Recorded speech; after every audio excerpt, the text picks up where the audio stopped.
And now, I want to take the opportunity to welcome out my buddies from the Daily Wire for an episode of Backstage Live.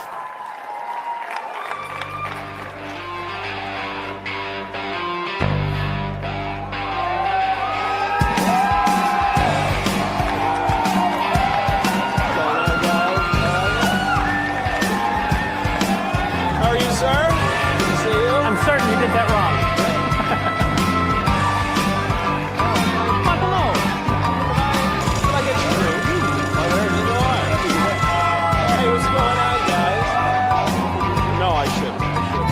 No one should clap for Michael.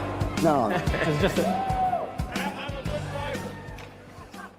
So well, you're a man, so that makes sense. I know we can drink this delicious 45, 47 whiskey. Can we smoke the Mayflower cigars too, or is that... Are we... Washington, D.C. is a little... what's the worst thing that could happen? Yeah.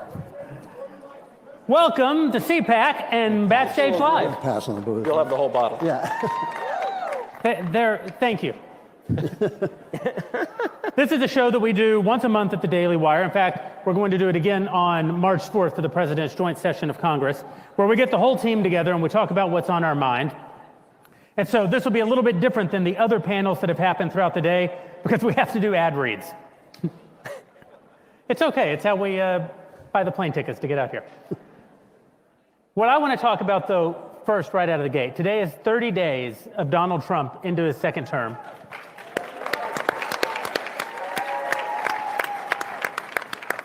Which means even if you don't like Donald Trump, you're 30 days closer to being the end of Donald Trump. The Democrats must be thrilled. I don't know if they are.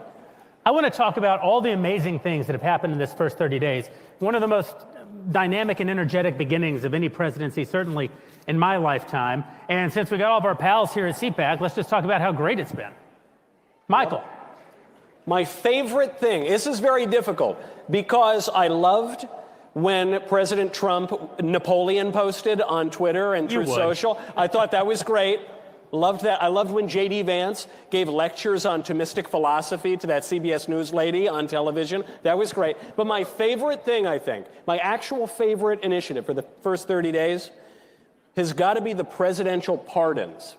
I felt politically it was very important for the J6 pardons to go through. But my favorite pardons, though, my absolute favorite, the pro-lifers who were unjustly imprisoned by Joe Biden and the Democrats. They are American heroes. I ran into one of them outside, John Hinshaw. He might be in this room right now. These are American heroes. These are deeply virtuous people. They were trampled on by their government, and Donald Trump rectified a major, major wrong. He deserves a lot of credit for it.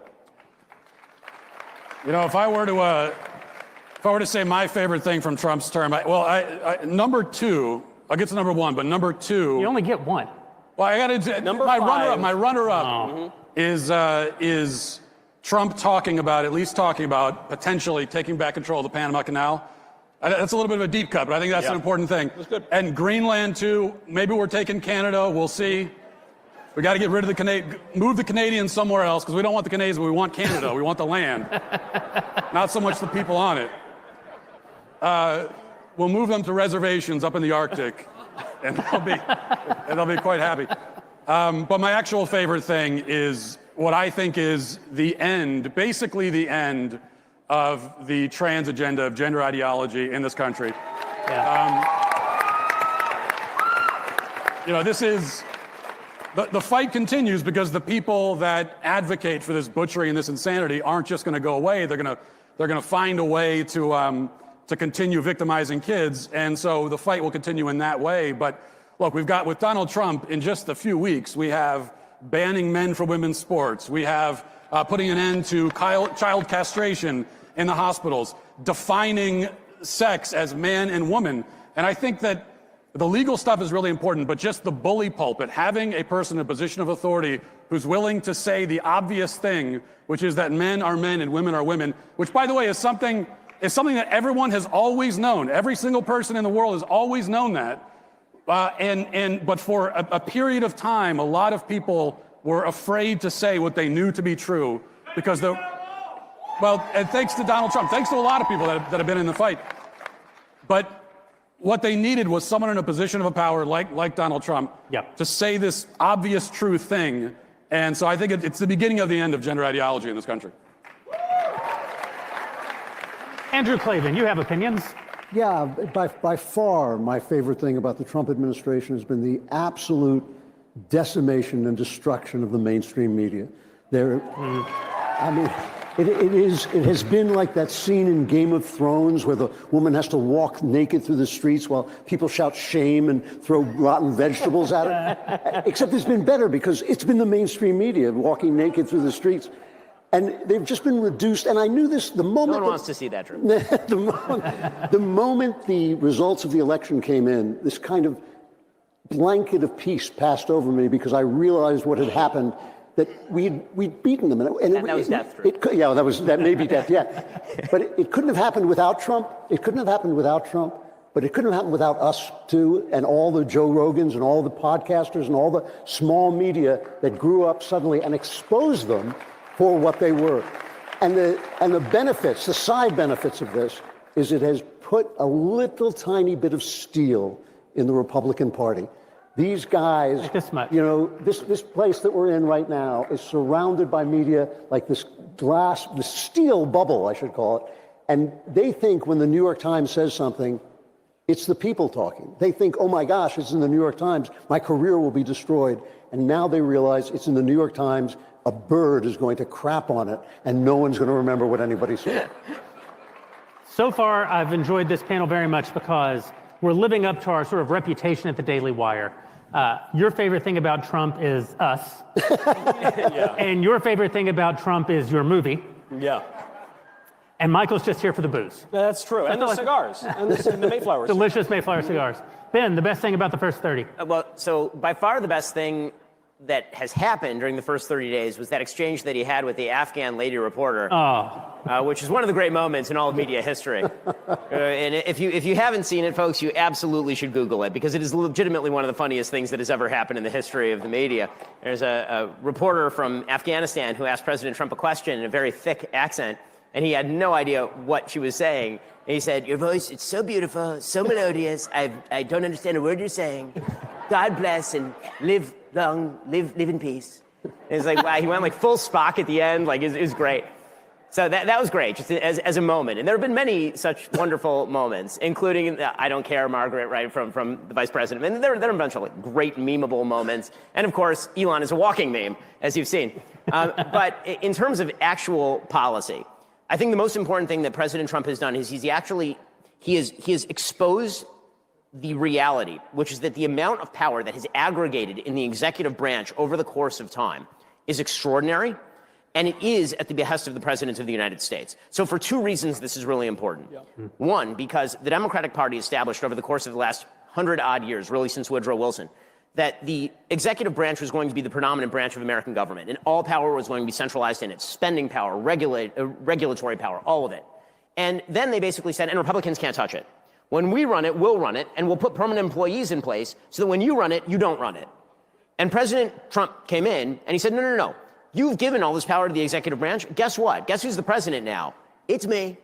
And long live the king. And he literally put out an executive order saying, like yesterday, all of you people work for me. And here's your reminder. The executive branch is a branch of government. There is no fourth branch of government that is an unelected bureaucracy, and thus, you work for my agenda.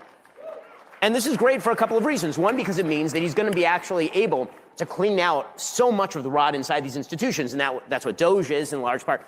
But second, I think it sets up the predicate for if there is going to be a useful constitutional fight, which I kind of like, then let that fight be about the prerogatives of Congress.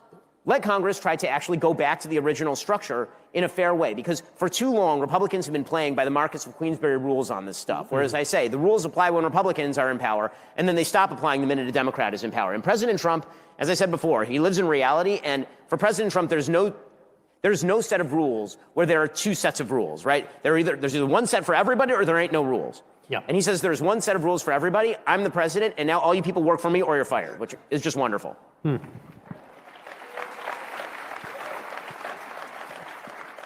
I have to say my favorite thing about the presidency so far is just the sheer chaotic disruption that Donald Trump represents, everything from saying, that he's going to build Trumpistan in the Middle East. Maragaza. Maragaza, yeah. Gazalago. It's a work in progress. I love it because what it says is the way you guys have been thinking about this for the entire lifetime of every person involved in international politics is wrong. And it's not even necessarily that I agree with every single one of Trump's disruptions. It's that I agree with the idea of the disruption itself that Trump represents, because only through disruption do you shake things up from the status quo and create the actual opportunity for change. And I actually think President Trump sort of understands this. I think he wields it. I think half of the things that Donald Trump says, he doesn't exactly mean, but what he understands is that in the act of saying it, he breaks everyone out of their comfort zone and creates the opportunity for actual meaningful change. And that's an enormous skill. It's something that he's been doing in his business life for all of living memory. Donald Trump's very old, not as old as Andrew Klavan, but he's not a young man. And he's very successfully done this. He keeps people from being able to get to complacency, keeps people from believing that just because something has been the way means that it must continue to be the way. And you see it particularly, I think, in places like Doge. I think Elon Musk is the greatest living American. I think that we should clap for Elon Musk. He's probably still here. He's probably still here, and any one of us at any moment could be the recipient of one of his children. So it's like it's a really important thing to say on Elon's good side. I think Elon's the greatest living American. I think that Elon is one of the only people in the world actively trying to build a future. I think that for too long, the left has been the only ideological movement in the country who believes that there will be a future, and the future that they believe in is one that does not include us. And for too long, people on the right have sort of given up on the idea of a future. We've become a little bit black-pilled, a little bit nihilistic, a little bit conspiratorial and afraid that tomorrow must be worse than today, and which is worse than yesterday. Elon doesn't subscribe to that at all. He not only believes that America's best days are ahead of it, he's actively working to make that happen. And that is what you want in the government.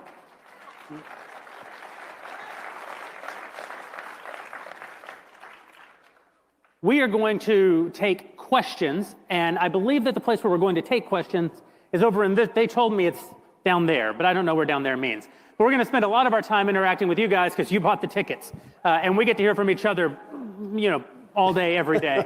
I could have told you all of their answers. I know what they wanted in the green room. Only green M&Ms for Ben. Classic. All the other M&Ms for Michael. He's not very discriminating. No.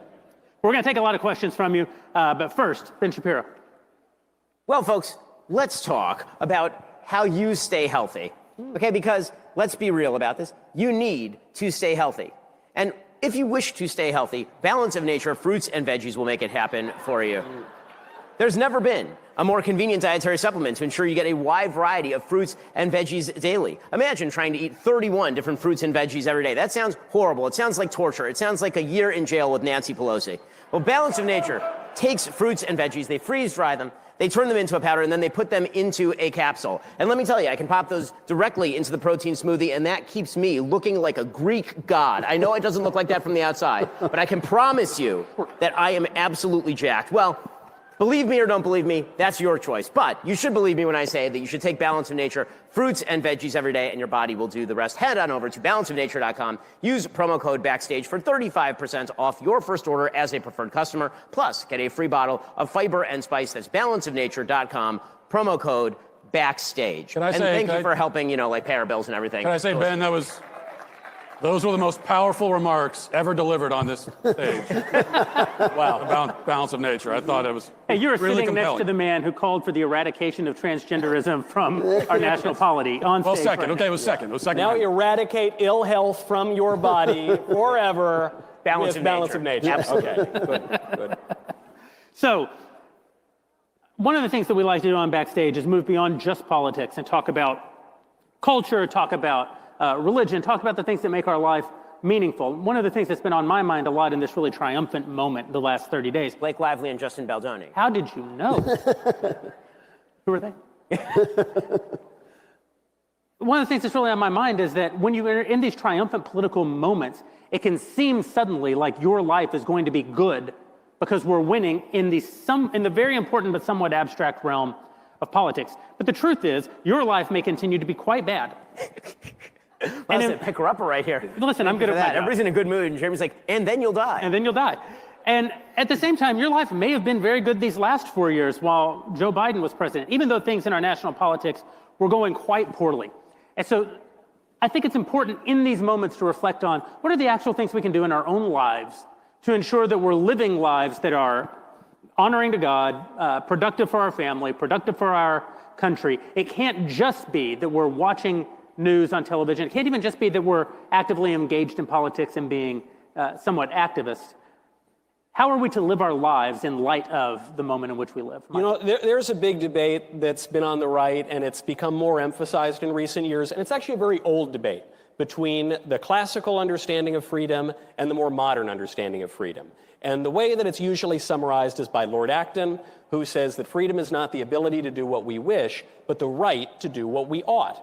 And I certainly subscribe to that view of things. But what that means is exactly what Jeremy was just saying, which is that the ways in which our freedoms have been restricted in recent years, by Joe Biden certainly, and by many liberals, is that he denied us the right to do what we ought to do. He said, if you go to your church, you're going to be spied on by the FBI. He said that if you run a Catholic hospital, we're going to sue you, even if you're nuns. He said if you go pray peacefully in front of a Planned Parenthood abortion mill, we're going to throw you in prison. He was denying you the right to do what you ought to do. You see this in the attacks on marriage, the attacks on education, the attacks on children. We could be here all night listing these attacks on what we have a right to do. Now we have the right to do those things. President Trump has passed a number of executive orders that have really taken the government out of the business of oppressing Christians and families and kids and all the like. But that means that now we have to go to church. That means we have to form our families. That means we have to educate our kids. You know, now we do have the right to do those things. We do have our freedom back, but that freedom doesn't mean anything. It's kind of like with free speech. Free speech doesn't mean anything if you don't have anything to say. So you have to live out those substantive goods in your life.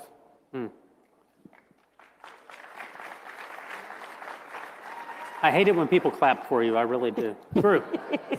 Well, I mean, it is this kind of trick about being a conservative, is that you believe that the government should stay out of your business so you can be free. But now you're free. What are you going to do, right? Yeah, that's right. It all comes down to us. It's really not about please do this and please pass this program. It's get rid of all that stuff so I can do the things that I want to do. And the thing about Donald Trump is you know, movements happen almost organically. They almost happen by themselves. They're like waves that come in. And I work in the arts my whole life, and you see in the arts, there'll come a moment when there's a Picasso or a Marlon Brando, somebody who changes the game, but that game was already changing. He just represents that change. And that's true of Donald Trump. Without him, it wouldn't have happened. But at the same time, he is at the head of a movement that's organically happening. And that movement has a lot to do with our old friend, Uncle God. The arguments that for hundreds of years have slowly drained the faith out of Western culture have collapsed. They've collapsed scientifically, they've collapsed morally, they've collapsed experientially. And so God is now suddenly in with the intellectual crowd, as well he should be. And I think that this is the moment for us, each of us, not all of us, but each of us, to ask ourselves, who is this God and what does he want from me? Because every single person, not just in this room, but walking on the face of the planet, knows he is not yet the person he was made to be. And I think that that's something, I don't know, I think about it every day, I pray about it every day, and I think that's something everybody should be doing, because we're all here to create something. Maybe it's a family, maybe it's just a way of looking at things, maybe it's a business, maybe it's, you know, works of art, whatever it is, we are all here to make stuff. And you make stuff out of your heart, and you make stuff out of who you are, and working toward becoming who you are is something you can't do alone. You got to do it with God. And I think this is the moment for us to reconsider what that means to believe and what it means in our personal lives, and then act it out and live it out. I also think about God every day and about how you're not yet the man that you were made to be. Every day you pray. Every day. And he calls me like at 3 a.m. It's like, Matt. What was the question? Ben. I mean, first of all, I'm having trouble getting over Drew calling God Uncle God. I really am. When you're as old as Drew. Wow. We've been around a long time. We've been together a long time. My goodness, it's rare that you spring a new one on me, but Uncle God was definitely a new one. So I think that one of the great dangers that conservatives face right now is that so many of our institutions have been thoroughly corrupted by the left that the temptation is to destroy all of them. And you see this in government. A huge number of institutions in government are completely broken, need to be destroyed, rebuilt from the ground up. But my problem is that I see some people, Andrew Tate, who are attempting to take social institutions and then destroy those social institutions as well. Pretend that they are meritless, that because there have been bad things that have been done to those institutions, now you throw out the baby with the bathwater, and those institutions are themselves meretricious and need to be destroyed. And the substitute morality that is offered is actually amorality. It's actually sin. And that is a deeply disturbing and disturbed point of view. The thing that we all need to do, I think, and what I hope to do, in my own life, is not to make excuses. Okay, this is the biggest thing. And this, to me, is the essence of conservatism. Stop making excuses for your own failure. It is one thing to point to an actual wrong that is being done in the world and say that this wrong needs to be corrected, because the world is filled with wrongs and it's filled with injustices and it's filled with bad things that do need correction. It is another thing to look at your own failure and then not say, what can I fix? But instead look out there at, the institution. I can't find a girl. Thus, the institution of marriage is broken, and thus I should treat women like trash. Okay, that is a terrible way to go about your life. The answer to finding a good woman is to be a good man, right? The answer to having a good marriage is to find a good woman and engage in a good marriage. The answer to finding yourself a better church is to find yourself a better church. If you don't actually like the church that you're going to, if it's been taken over by wokies, then the answer is not, well, I guess we're done with the church. The church is stupid. We're not doing it anymore. The answer is to either form your own or to find a more traditional instituted church that is not doing those stupid things. And I think one of the great temptations of politics is to assume that politics can solve everything. You got problems in your life, economic, spiritual, marital, and politics is going to solve all of those problems. If only you can go after somebody out there and blame those people, well, then that gives you the license to do really whatever you want. And then the failures that spring therefrom are not your own fault. And that, to me, is a sin. It's a sin against yourself. It's a sin against your society. It's a sin against the God who created you, gave you free will, the ability to choose, and the skills with which to do something productive in the world. Yeah. I was in a dialogue with someone online once who was talking about how because divorce laws are punitive toward men, which is undeniably true, that marriage itself should be eradicated. And this person kept saying over and over, my wife left me and she destroyed my relationship with my children. She took the house.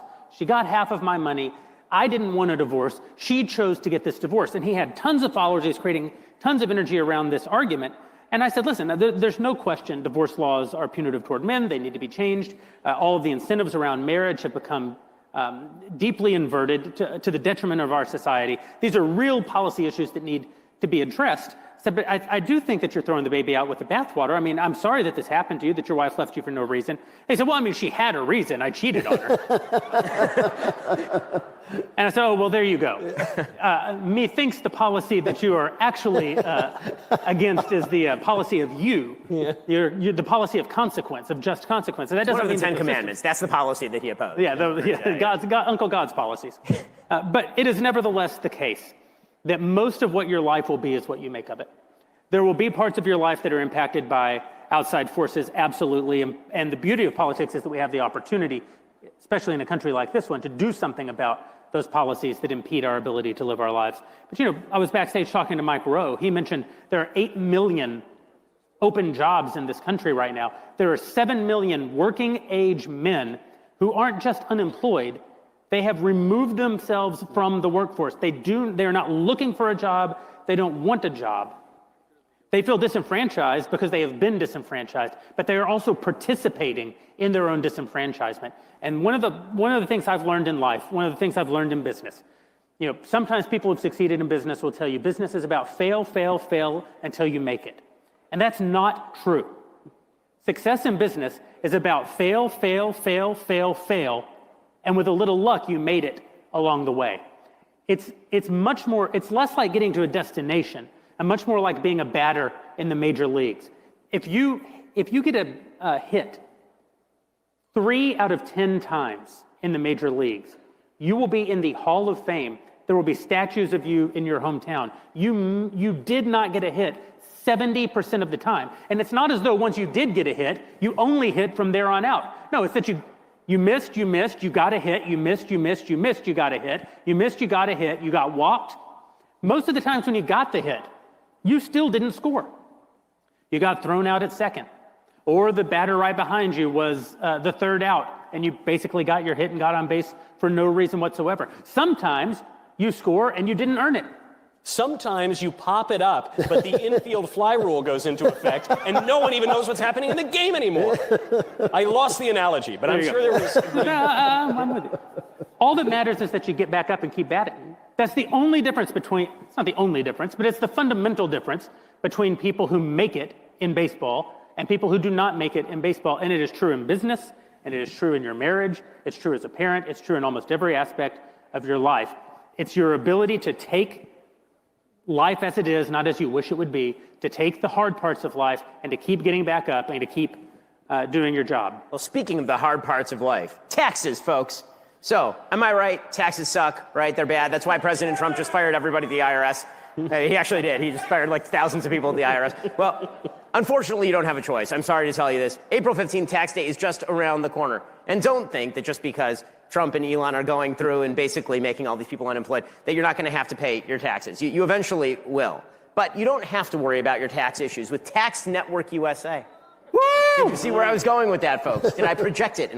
In any case, Tax Network USA has a preferred direct line to the IRS, meaning they know exactly which agents to deal with and which to avoid if you get in trouble with your taxes. With proven strategies to settle tax problems in your favor, whether you owe 10 grand or $10 million, Tax Network USA's attorneys and negotiators have already resolved over $1 billion in tax debt. You should talk with their strategists today. It is free. You don't need the threatening letters. You don't need to look over your shoulder. You can protect yourself from property seizures and bank levies as well. Do not let the IRS control your future, and don't count on the IRS agent who's in charge of your case suddenly losing their job. Maybe it'll happen, God willing, and the creek don't rise, but that eventually they're going to come after your taxes. So you should call 1-800-958-1000 or visit tnusa.com/dailywire. Again, that's 1-800-958-1000 or visit tnusa.com/dailywire. So, clap for Right, the it's the best part of the show. It's an 100%. ad. I mean, that's what we all love, correct? We like to take questions from our Daily Wire Plus subscribers during our Ben Key show. They're the people who make it possible for us to keep, alongside our advertisers, to keep doing the work that we do over at Daily Wire. But today, we want to take questions from you guys. Ben has a policy that if you disagree, he would like you to come to the front of the line. I have precisely the opposite policy. The more sycophantish you are, the more I want your questions. So please, if you like me or even love me, front of the line. We'll take our first question. Awesome. Thanks, guys. My name is Luke Rexing, and I am actually a subscriber. So thank you for what you do. I am also getting into cigars, so haven't tried one of those yet. Tonight's the night. Out there. Yeah. Pass this Baby? back. Yes. Let's go. Thank you. You can just Venmo me for about $15 for that. Sounds good. That's fine. Whenever you have a moment. Please be 18. 23. I think it's 21 now. Oh, Yeah. But my question is, as a young conservative who wants to focus on a new business and an entrepreneurial spirit, how should I go about integrating my views into my business? Ben. Well, I think it depends on the kind of business that you're founding. So, I mean, there are certain things that are just baseline conservative, like be honest in business and don't try to cheat people, right? In my faith, the Jewish faith, you may have noticed, it says that the first thing that God is going to ask you after you die is, were you honest in your business dealings? It is one of the things that Judaism teaches. As you know, we like the money. In any case,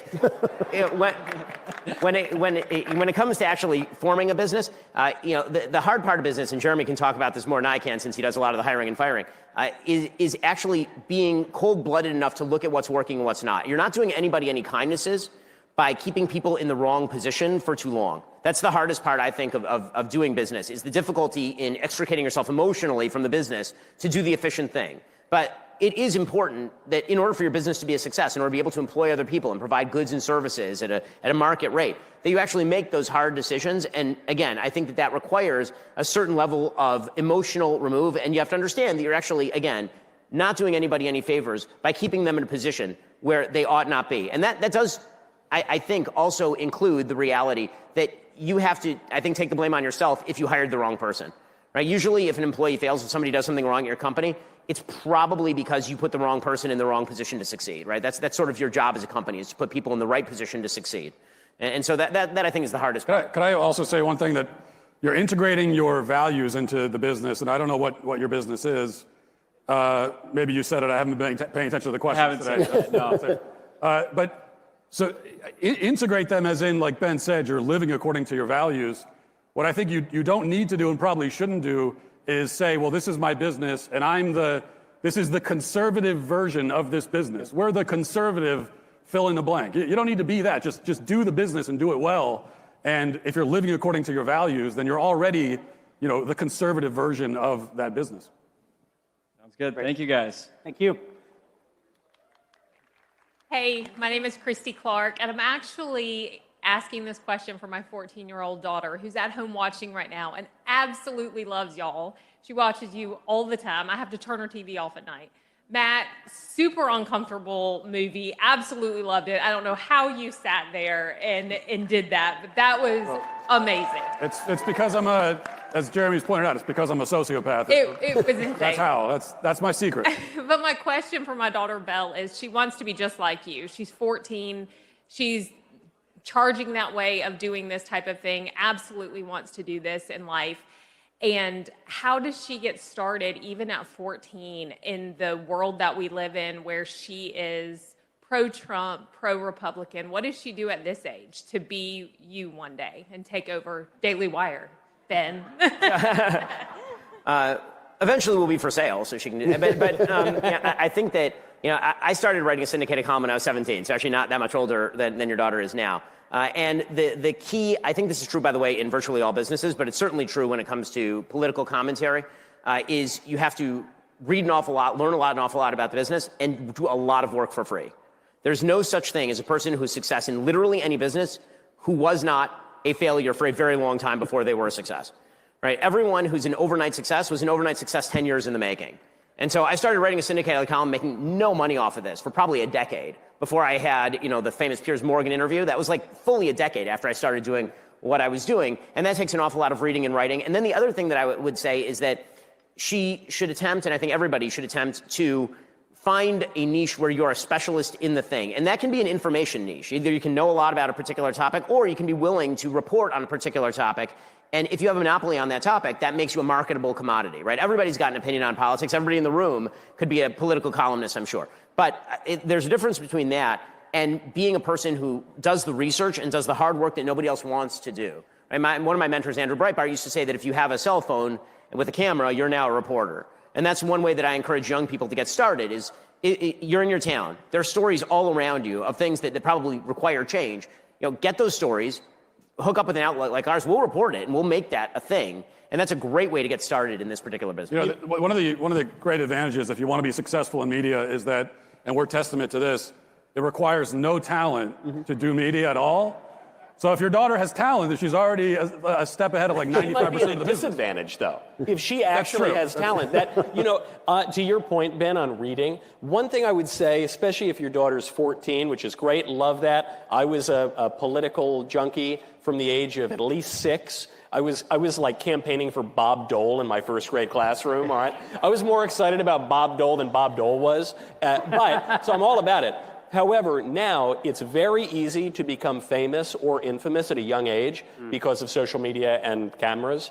And she should resist that urge, because you have to read like anything, because no one reads anything anymore. So if you read one book, you will know much more than most people. However, if you want to have a view of politics that is solid, that is stable, that will deepen over time, of course, but that is grounded in something, you have to read like 1 billion books, and it's just not possible to do that at age 14. So I would recommend figuring out what she thinks, get the book learning, get a little practical learning. I think working on a congressional campaign is the best political education out there. I worked on campaigns as a teenager and in my 20s. It taught me a lot that you can't learn in books. And then when she's ready, I don't know, 16, 17, maybe a little later, maybe 28, 29, then she can make a big splash and she'll be ready to go, and she'll have something that distinguishes her from everybody else.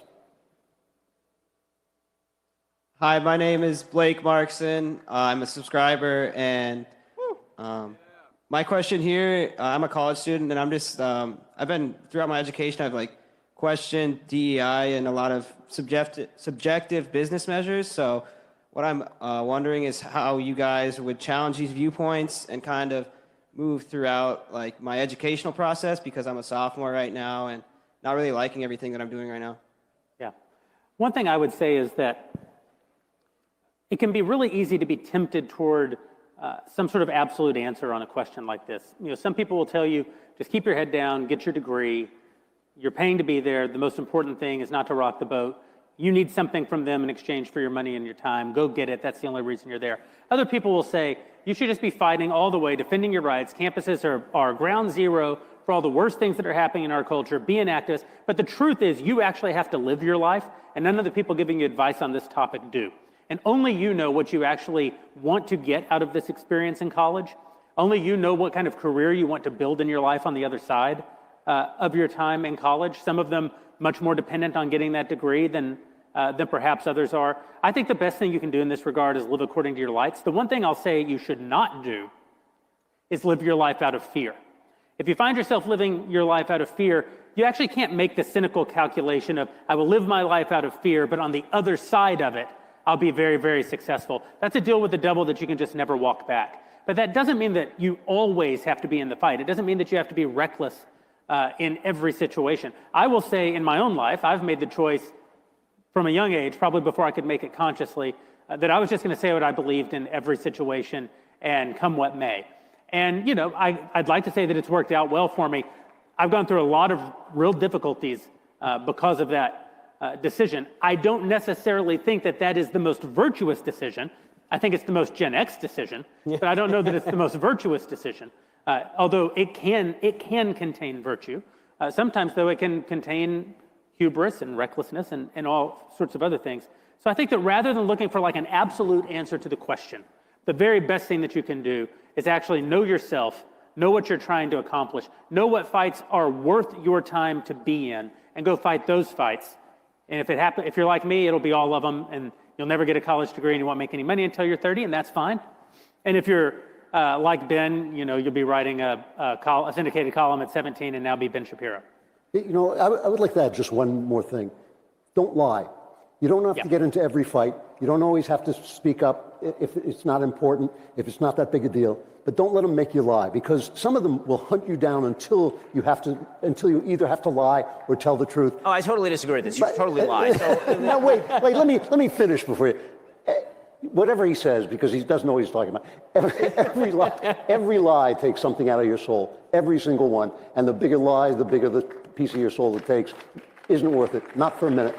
He's very old. You should totally lie. So the way that this works is that when I was at UCLA, okay, you speak up in class, and then they had these things called blue books. The blue books were the anonymous test that you took. You would write by hand in those days. And I know it's a long time ago. And you would write a student number, not an actual name on your blue book. And then you write like a commie and you get the A. Obviously. Because what difference does it make what you write inside the blue book? So that's where you lie. Look in his eyes. Do you want to be like that? No. Look at my wallet. Do you want to be like that? Live according to your lights. Thank you. Hey gang, my name is Yehuda, and it's so special to be here with you. I'm also a Daily Wire Plus subscriber. And I must say, Michael, I disagree with you, and I agree with Matt. Kids should be at weddings.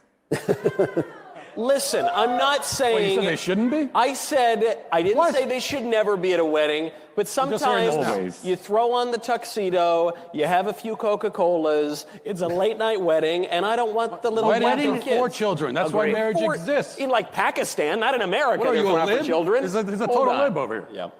That's a lib position. Look at what you started. Look at this. Walsh. On a more serious note, over the years, it's become increasingly clear that the mainstream media is acting as an arm of the Democratic Party and of anti-American factions, although I repeat myself. This has come to a crescendo during the last few election cycles, as well as during the COVID pandemic, something I witnessed personally as a medical doctor. The most recent attempt to equate free speech to Nazi-era fascism sets a new egregious level.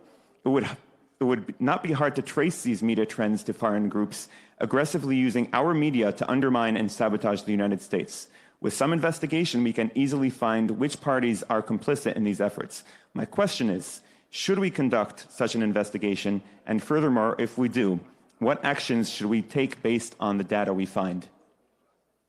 Well, I mean, it depends if you're talking about foreign actors who are actually funding American media. So yes, I think there should absolutely be congressional investigations, presumably the House Foreign Affairs Committee, looking into funding of various enterprises and the propaganda that emerges from those enterprises. If you're talking about the Democratic Party working in cahoots with the legacy media, I'm not sure that you need an investigation with that. I think you just need retinas and a prefrontal cortex. I mean, like basic logic suggests that the human centipede, that is the relationship between the Democratic Party and the media, is an ongoing bleep show. So, yeah, I don't think that requires an investigation, and I don't think it's a big scandal. I think that the truth is that the legacy media, and this is something Drew said earlier, so Drew, this is where you're right. You're wrong before, but now you're right. What Drew said earlier is right. The legacy media has absolutely destroyed itself. What this last election cycle did was expose the legacy media beyond all repair. And that was really exposed not even by COVID, which was truly terrible, or BLM, which was also truly terrible, but by Joe Biden dying on stage. When Joe Biden died on stage, in that moment, the legacy media was destroyed for all time. And I don't think that they're ever going to be able to recover it. And you can see it in the numbers. People do not trust the legacy media. It's irrecoverable. The Washington Post is never going to have a majority of Americans that believe it's trustworthy again. So I'm less worried than I've ever been about the power of the legacy media. And I've spent most of my life worrying about the legacy media. You know, Ben, you said something there. You mentioned human centipede. You were evoking images that are disgusting and obscene. And I want you to get your head out of the gutter. And I want you to get your minds on the gutters when I tell you about Leaf Network right now, okay? LeafFilter.com. Thank you so much. Good night, folks. LeafFilter.com/backstage. Does anyone here own a home? We got some homeowners here. Oh, yeah. Do other people want to own homes when the interest rates come down and anyone can afford anything again? Yes, there are many people who want to do that. You can protect your home. You can never clean out gutters again with Leaf Filter, America's #1 gutter protection system. Schedule your free inspection. Take advantage of the Spring Spectacular Sale with up to 30% off your entire purchase at leaffilter.com/backstage. If you're like me, you're brimming with virility, but for whatever reason, you don't want to get up on the ladder and clean the gutters all the time, I got your solution. 30% off, leaffilter.com/backstage. See representative for warranty details. Can I say, Bravo. it's in times like this that I'm really glad that I'm so bad at doing ad reads, because I don't have to do this ad read on stage at CPAC. But Spoiler alert. Hi, my name's John Hinshaw. Mr. Knowles referenced me before. I was one of the Washington pro-lifers who was sentenced to 21 months in jail, and we thank President Trump for pardoning us so that we're free and we can be here.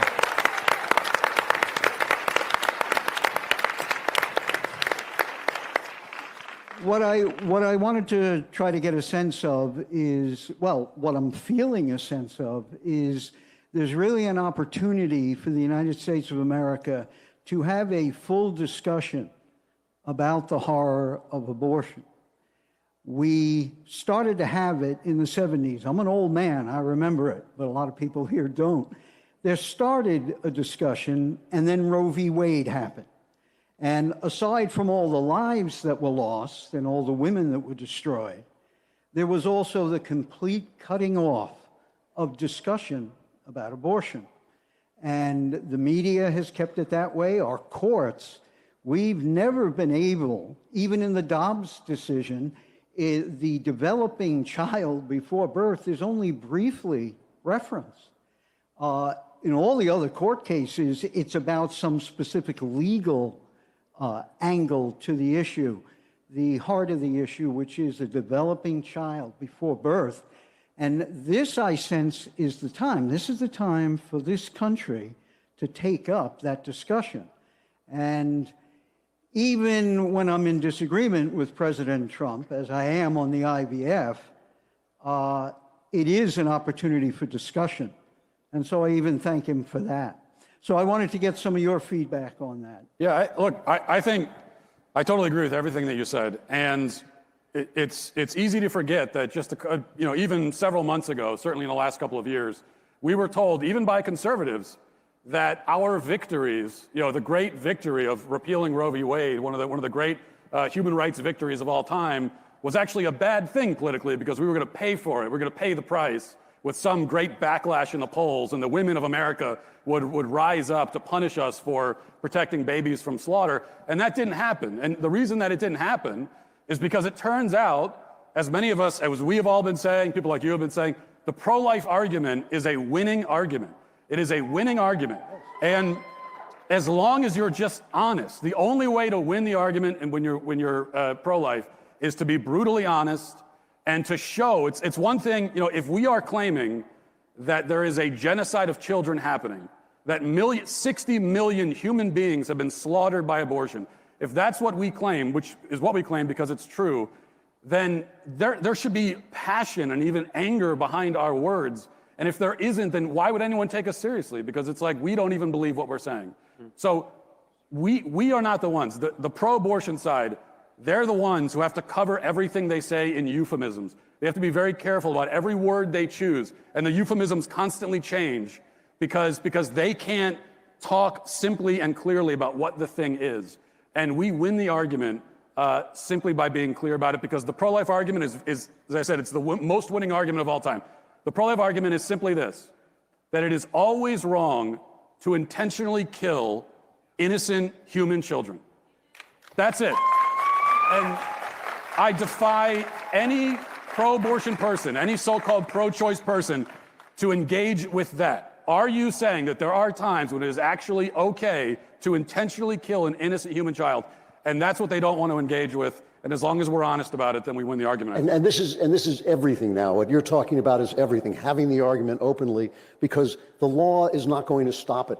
It's not going to be able to stop it with the technologies, with the medications. It'll still be going on unless people see, unless they open their eyes and see what they're doing. It's the only way. There are always going to be murderers. There are always going to be people who kill people. But at least we can make it apparent to people that if you're a good person, you don't do it. And that's an argument we can win, and we have to win. We have to win it now.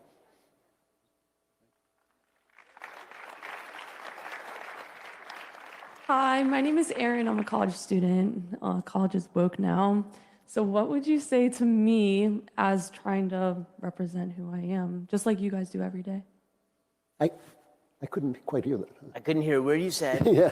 Oh, You have a beautiful, mellifluous voice. I meant college is woke, and I want to pursue what I love, just like you guys do. What do you do when you have that thought in your head? It's like, pause. I need to keep doing what I love to do. Well, I think that I'm very famously anti-college. I think that most people should not go to college. Thank you. Me too. I think that, if you want to be a heart surgeon, I think there's a strong case that you should go to college. But I think most people who are getting, bachelors of fine arts should not be getting them. And you might say that in a better world than this, those degrees are useful to society. Back when we taught things like the Western canon, back when we taught things like philosophy, perhaps a liberal arts degree actually did prepare, people who aren't going to go into very specialized fields. Nevertheless, those degrees and that experience could prepare them for their life as productive citizens. We don't live in that world anymore. You're not going to study the Western canon if you go to college. And so unless you're going to do something very particular, I would go get a job instead. The thing that you have to do in this life, God said, everybody likes to focus on that. On the seventh day you will rest, but the part they said right before that was 6 days you will toil. Go to work.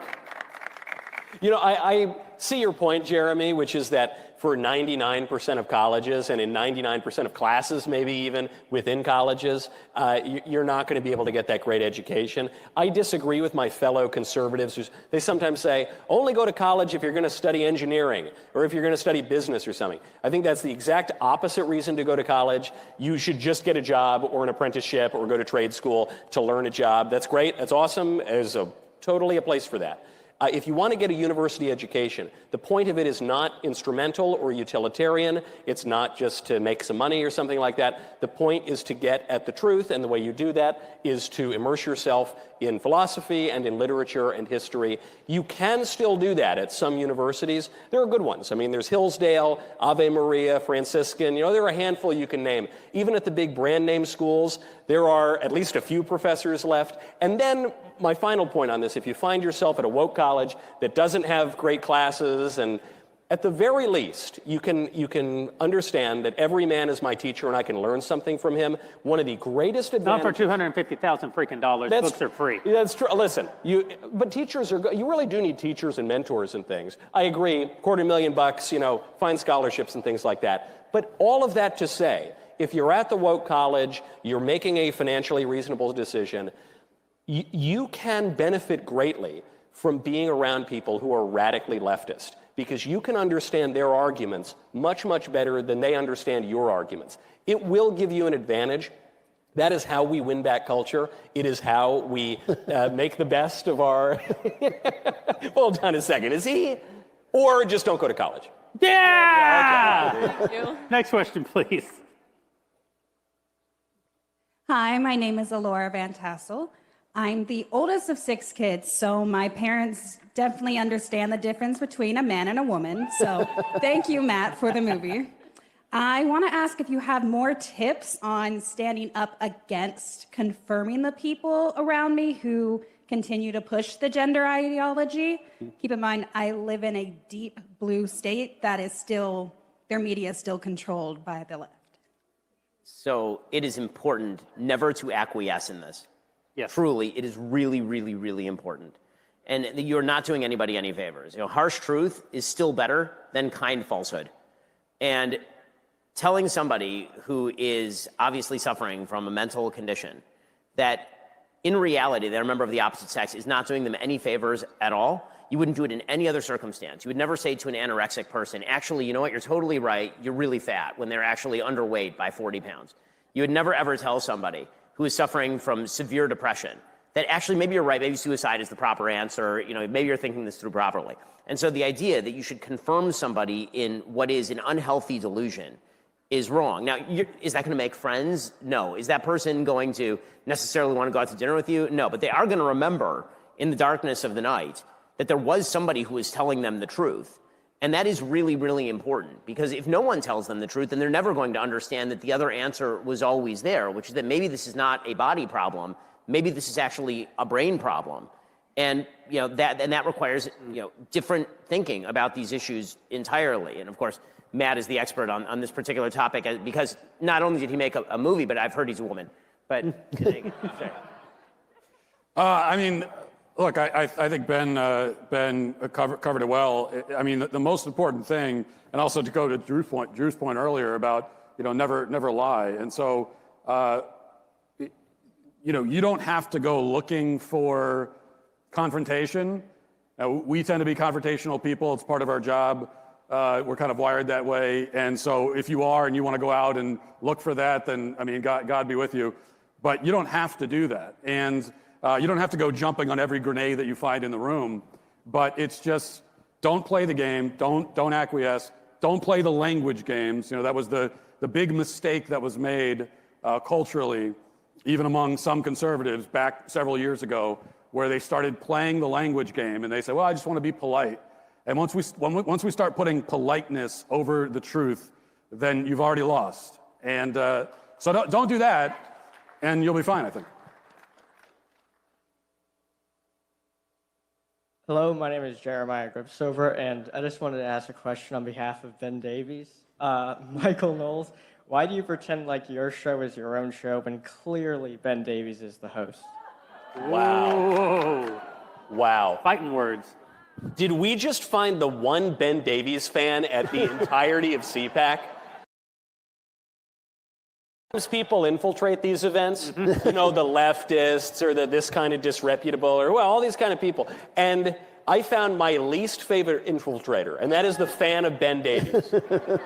Though he does run most of the show, if I'm being totally frank about it. He runs a lot of it. I also wanted to ask what your favorite, funny Trump story is. Well, my favorite what story? Funny Trump story. My favorite funny Trump story? Like a personal Trump story, or... I haven't really interacted with the man all that much. However, there was one great time when I can't say I wrote a book, but I did a book called Reasons to Vote for Democrats, A Comprehensive Guide. We have scholars in the audience, I see. That's great. A blank book. Ben Shapiro blurbed it as thorough. And anyway, I did it. We sold a bazillion copies. I ended up getting a big book deal out of it. Then I ended up on television, on cable news one morning. And the most important viewer of the Fox News morning show was watching from the White House. That was President Trump. And he endorsed the book, and it was really, really great. And people wrote about it in the newspapers. But the thing they didn't write about is he also quoted the thing that I said right beforehand. I think I was talking about his Syria policy or something. But the way he quoted it made it seem like I was the president. It was like, Michael Knowles, my administration is bombing Syria and all that. And I thought, man, this is really cool. The president is making it sound like I'm the president. That's a really gracious thing for him to do. And then he plugged the book. So from my personal standpoint, that's my favorite funny Trump story. But I don't know, there are about 10 billion others for everyone else in the room. Thank you. G'day guys, I'm Geordie from Australia with these noisy folks up the front. I'm a casual subscriber, by the way, so when Matt has a movie, I subscribe for that. Question to Michael Knowles. You offered me some whiskey just before. Do you have a spare glass up there? Mm-hmm. Okay. Of the 45, 47 whiskey? Yes, please. Yeah. Yeah, do we have an extra glass? Do we have like a cannon that I could blast? I haven't had a single sip. There you go. This is your whiskey now. Thank you. I'll put it, here we are. Wow, this is great. We're giving people booze, we're giving them... Is this legal? This is certainly not legal. Yeah. I'll walk it down. Conservatives, we're people. The libs, there you are, sir. Enjoy. I love it. This is, it's like a family, man. Did you get his ID at least? Yeah, he's like 45 or something. I mean... I don't know. How many laws are we going to break during this show? Yeah. If this kid asks for cocaine, the answer is no. The answer is no. Yeah, can I get a cig? Any zins? I need someone to give me a zin, actually. Hello. Yeah, everyone's tossing. You're all fine. No, it's okay. My name is William Gripsover. I had a question for Matt or Michael. As a younger man, I was wondering what saint you try hardest to model yourself after, and as a young man, what saint did you most look up to? I'll go to the New Testament, and St. Paul has always been probably the saint that I've felt the most connection to. I wanted to choose that as my confirmation name, but Paul Walsh just didn't. I didn't think it sounded right, so I couldn't do it. But the thing I like about St. Paul, I mean, obviously some of the most beautiful words, some of those beautiful insights ever written can be found in the Pauline epistles. But also, I guess I could feel a certain connection to the fact that Paul was, when you read the Pauline epistles, he was quite blunt in the way that he talked to people and the way that he addressed issues. And to me, it's a real rebuke of the kind of nicey nice, Mr. Rogers sort of Christianity that we've gotten fed to us, force-fed to us over the last several decades. Because then when you go, and even if you read the Gospels and you read the way that Christ dealt with hypocrites and dealt with corruption, you also find that it's quite a bit more aggressive and blunt and direct. Not mean-spirited, certainly, not hateful. There's no contempt in it. But it's calling the sin out and rebuking it directly, and which is the thing that I love about the my confirmation saint is Thomas, but I don't know which one it was because I was a punk kid. I was 13. I became an atheist. And I don't remember if I picked Thomas because I was doubting or because I had heard vaguely of this man, Thomas Aquinas, and I heard he was a smart guy, and I thought I was smarter than I was. But it all really comes full circle because doubting Thomas, he's called doubting, but of course he says, let us go with the Lord, let us die with him. That's a great show of faith. And St. Thomas Aquinas is one of the most intelligent people ever to live and was right about everything and was certainly a lot more correct about ultimate things than some punk 13-year-old atheist who happily came out the other end. And by the way, Thomas means twin, so I think I can claim them both. At least I choose to. Thank you very much. Hello, my name is Harley. I'm a huge fan, but I wanted to ask, what do you have to say about the gender ideologists that use intersex people as a pawn for their trans agenda. Ben? It's a massive category error. So when you're talking about people who are intersex, these are people who have some sort of genetic disorder in which they develop differently than, say, XY genetics because the SRY gene has crossed over, for example, or where they develop secondary sexual characteristics that are not in line with their genetics. This does not make them a separate sex any more than a person who is born with a third arm would constitute a separate class of human being called the third arm people. Right? A genetic defect is not the same thing as suggesting that there is an entirely separate sex. Sex is defined by the actual reproductive resource that is being created, either the egg or the sperm, right? The large cell gamete or the small cell gamete. That is actually how you define sex biologically speaking. So suggesting that because somebody has a birth defect in which it's unclear to the outside eye what their genetics might be, that this somehow means that a genetic man who has all the normal characteristics of a genetic man could theoretically be a woman, that's just an asinine category error, and people are lying when they attempt to equate intersex with, for example, a person who is a genetic male who claims that they are actually a female. Guys, thank you so much for spending time with us tonight. Enjoy the rest of CPAC and enjoy the next 4 years. They're going to be great. Thanks, everybody. Thank you. See you guys.